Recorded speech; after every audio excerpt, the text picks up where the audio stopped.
Penyebaran virus COVID-19 yang terjadi hampir di seluruh dunia memunculkan sebuah pertanyaan tentang bagaimana siswa belajar. Berbagai metode berusaha digunakan untuk menjawab tantangan ini. Video, online learning, online assessment telah dicoba.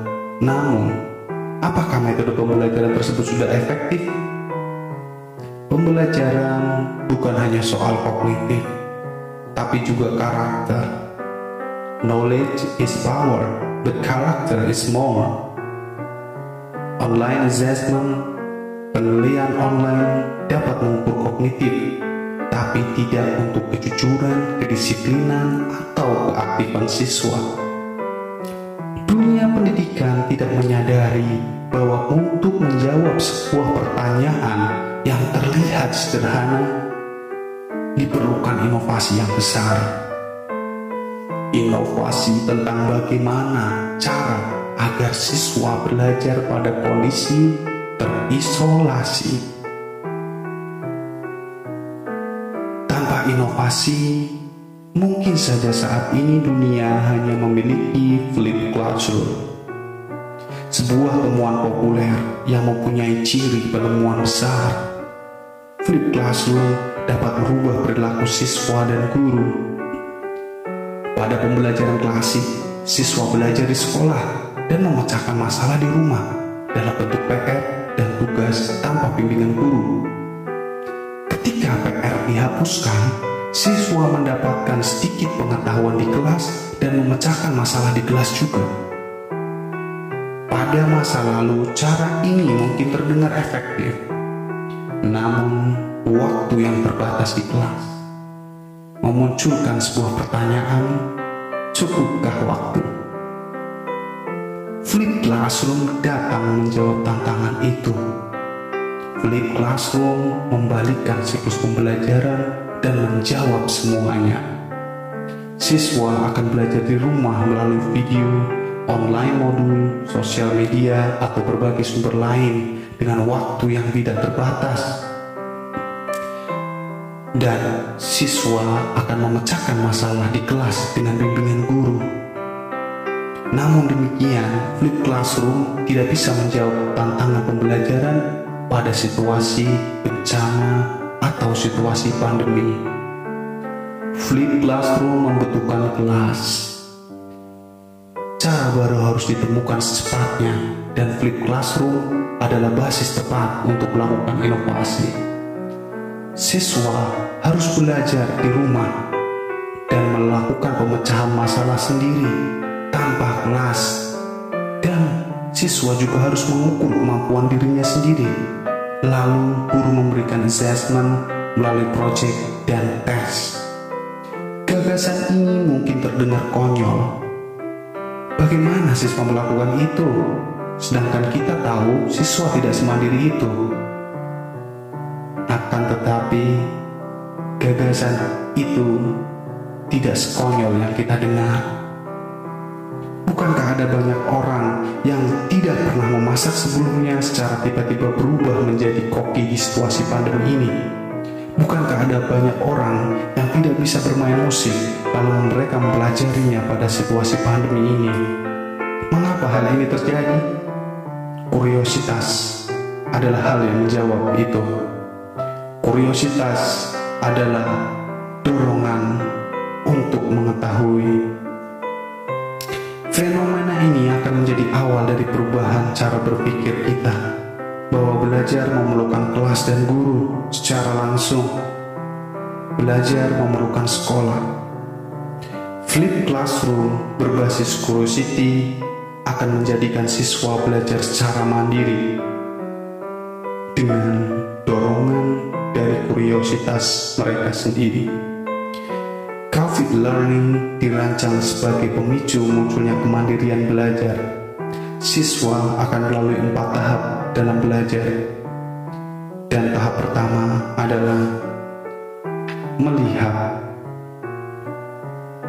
Manusia belajar dari apa yang mereka lihat. Guru menyiapkan berbagai topik video pembelajaran, math, science, music, art akan tersaji sebagai pilihan, dan curiosity akan mendorong siswa memilih salah satu. Curiosity akan mendorong perasaan suka untuk mempelajari salah satu topik tanpa iming-iming apapun. Curiosity akan membawa siswa pada tahap yang kedua, epistemic curiosity. Dengan alami, siswa akan merasa haus akan pengetahuan yang mereka inginkan.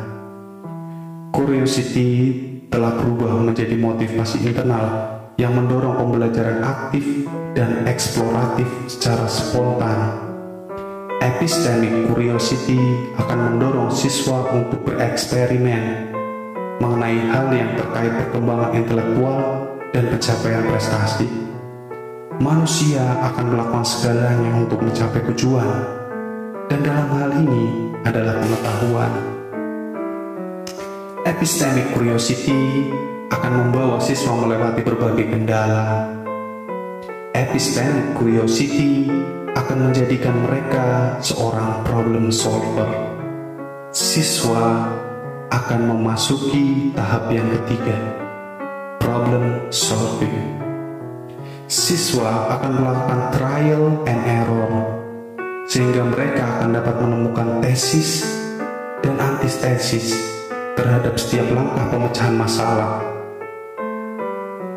Siswa akan memasuki tahap yang keempat.